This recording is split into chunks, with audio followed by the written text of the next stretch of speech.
हिंदी पत्र लेखन के 25 प्रश्न।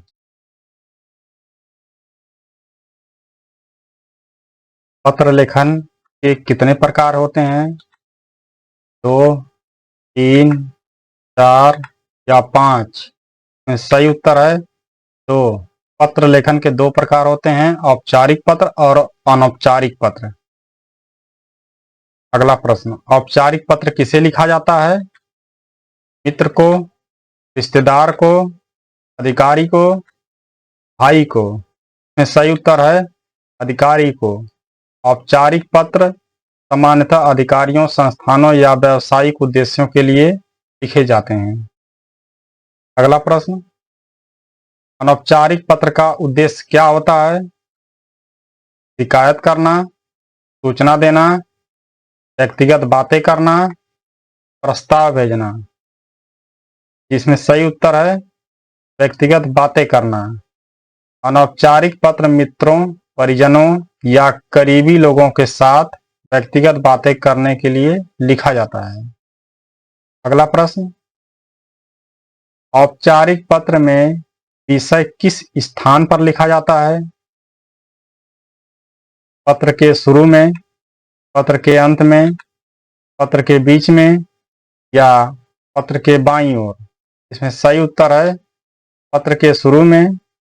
औपचारिक पत्र में विषय पत्र के शुरू में आदरणीय या प्रणाम आदि लिखने के बाद लिखा जाता है।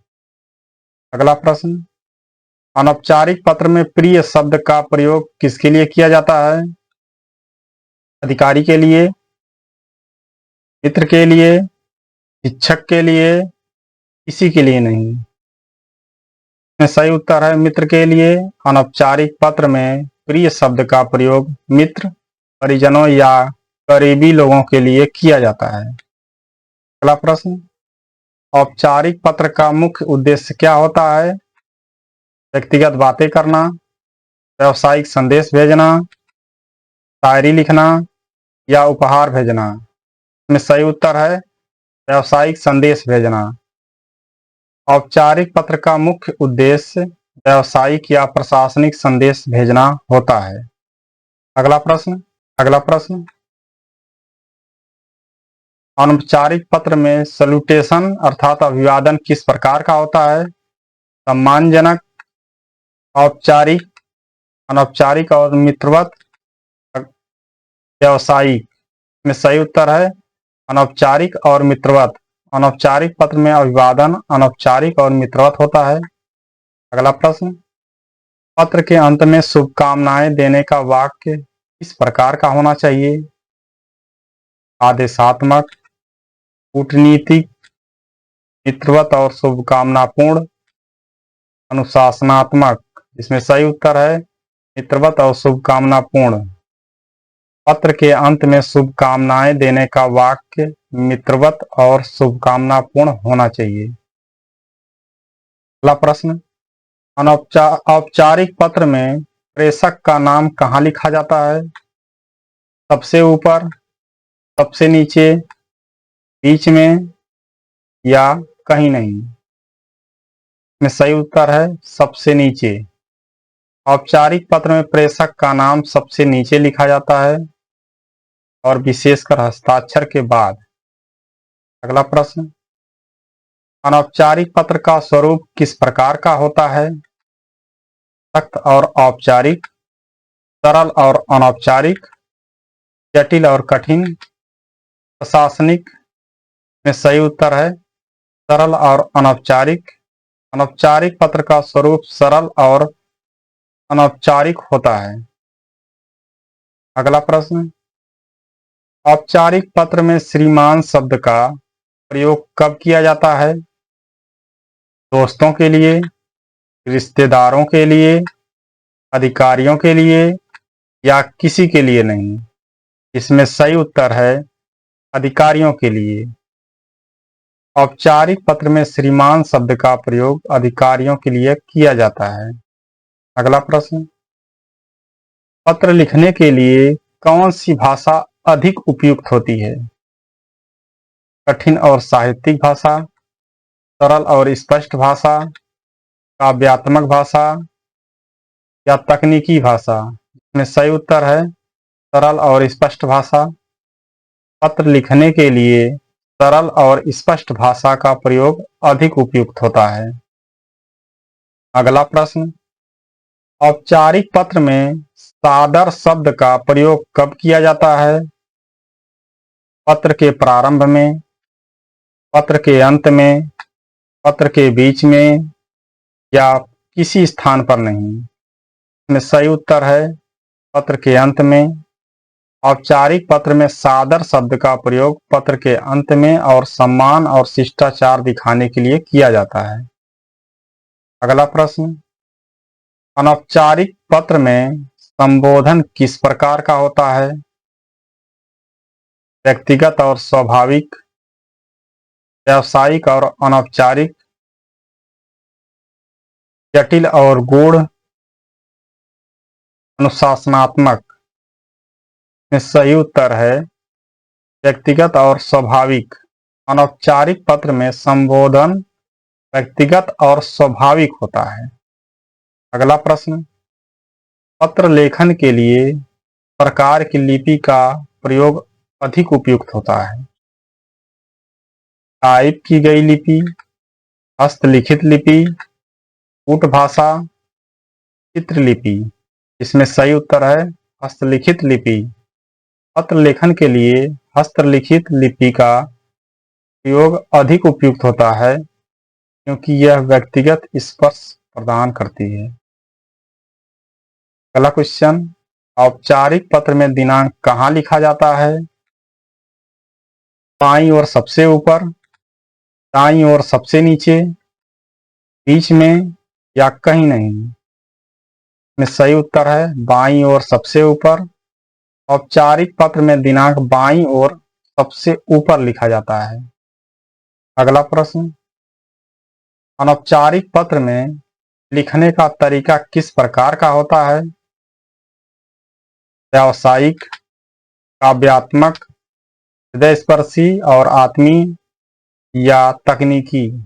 में सही उत्तर है हृदयस्पर्शी और आत्मीय। अनौपचारिक पत्र में लिखने का तरीका हृदयस्पर्शी और आत्मीय होता है। अगला प्रश्न, पत्र के अंत में लेखक का नाम किस प्रकार लिखा जाता है? पूरे नाम के साथ, केवल प्रथम नाम, उपनाम या किसी का नाम नहीं? में सही उत्तर है पूरे नाम के साथ। पत्र के अंत में लेखक का नाम पूरे नाम के साथ लिखा जाता है, विशेषकर औपचारिक पत्रों में। अगला प्रश्न, औपचारिक पत्र में पता किस स्थान पर लिखा जाता है?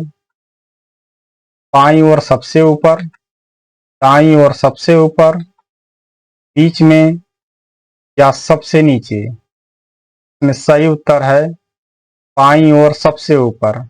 औपचारिक पत्र में पता बाईं ओर सबसे ऊपर लिखा जाता है। अगला प्रश्न, अनौपचारिक पत्र में अंत किस प्रकार का होता है?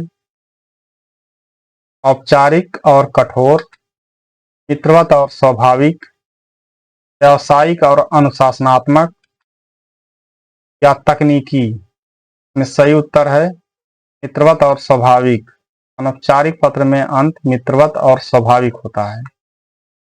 अगला प्रश्न, पत्र लेखन में किस प्रकार का व्याकरण प्रयोग करना चाहिए? कठिन और जटिल, सरल और स्पष्ट, साहित्यिक और काव्यात्मक, तकनीकी और वैज्ञानिक? में सही उत्तर है सरल और स्पष्ट। पत्र लेखन में सरल और स्पष्ट व्याकरण का प्रयोग करना चाहिए ताकि पाठक आसानी से समझ सके।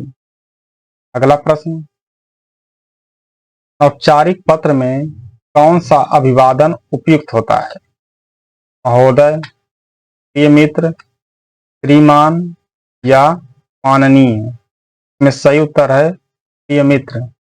अनौपचारिक पत्र में प्रिय मित्र जैसा अभिवादन उपयुक्त होता है। अगला प्रश्न, पत्र के मध्य भाग में कौन सी जानकारी दी जाती है? व्यक्तिगत जानकारियां, पत्र का मुख्य विषय, शुभकामनाएं, हस्ताक्षर। इसमें सही उत्तर है पत्र का मुख्य विषय। पत्र के मध्य भाग में पत्र का मुख्य विषय और जानकारी दी जाती है। अगला प्रश्न, औपचारिक पत्र में धन्यवाद शब्द का प्रयोग कब किया जाता है? पत्र के प्रारंभ में, पत्र के अंत में, पत्र के बीच में, कहीं नहीं। इसमें सही उत्तर है पत्र के अंत में। औपचारिक पत्र में धन्यवाद शब्द का प्रयोग पत्र के अंत में किया जाता है, सम्मान प्रकट करने के लिए। अगला प्रश्न, अनौपचारिक पत्र में पत्र के अंत में क्या लिखा जाता है? आदेश, शुभकामनाएं, चेतावनी या अनुशासन। इसमें सही उत्तर है शुभकामनाएं। अनौपचारिक पत्र में पत्र के अंत में शुभकामनाएं और स्नेहपूर्ण संदेश लिखा जाता है। अब प्रश्नावली शब्द ज्ञान अर्थात पर्यायवाची और विलोम के 25 प्रश्न।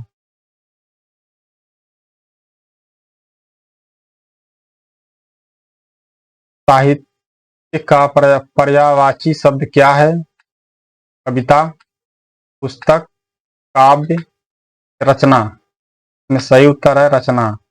साहित्य का पर्यायवाची शब्द रचना है, जिसका अर्थ है रचित या रची हुई वस्तु। अगला प्रश्न, निरंतर का विलोम शब्द क्या है? लगातार, अनवरत, अविरत या रुक रुक कर। में सही उत्तर है रुक रुक कर। निरंतर का विलोम शब्द रुक रुक कर होता है, जिसका अर्थ होता है बिना किसी रुकावट के।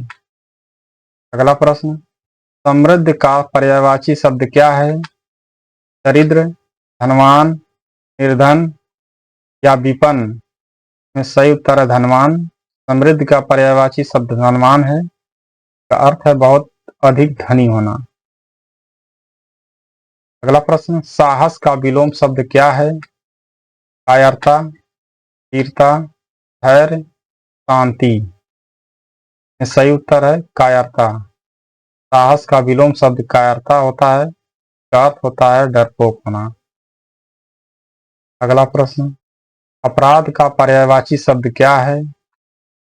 पुण्य, अपराधी, गुनाह, सजा। में सही उत्तर है गुनाह। अपराध का पर्यायवाची शब्द गुनाह है, का अर्थ है गलत काम या जुर्म। अगला प्रश्न, क्षमा का विलोम शब्द क्या है? दंड, क्रोध, शांति या प्रेम। का उत्तर है दंड। क्षमा का विलोम शब्द दंड होता है, का अर्थ है सजा देना। अगला प्रश्न, महान का पर्यायवाची शब्द क्या है? छोटा, अज्ञानी, महानता, तम। में सही उत्तर है तम। महान का पर्यायवाची शब्द उत्तम है, जिसका अर्थ होता है सर्वोत्तम या श्रेष्ठ। स्वतंत्र का विलोम शब्द क्या है? बंदी, परतंत्र, मुक्त या आजाद। में सही उत्तर है परतंत्र। स्वतंत्र का विलोम शब्द परतंत्र होता है, जिसका अर्थ है पराधीन। अगला प्रश्न, विद्या का पर्यायवाची शब्द क्या है? अज्ञान, ज्ञान, शिक्षण या पाठ। का सही उत्तर है ज्ञान। विद्या का पर्यायवाची शब्द ज्ञान है, जिसका अर्थ है जानकारी या समझ। अगला प्रश्न, आनंद का विलोम शब्द क्या है?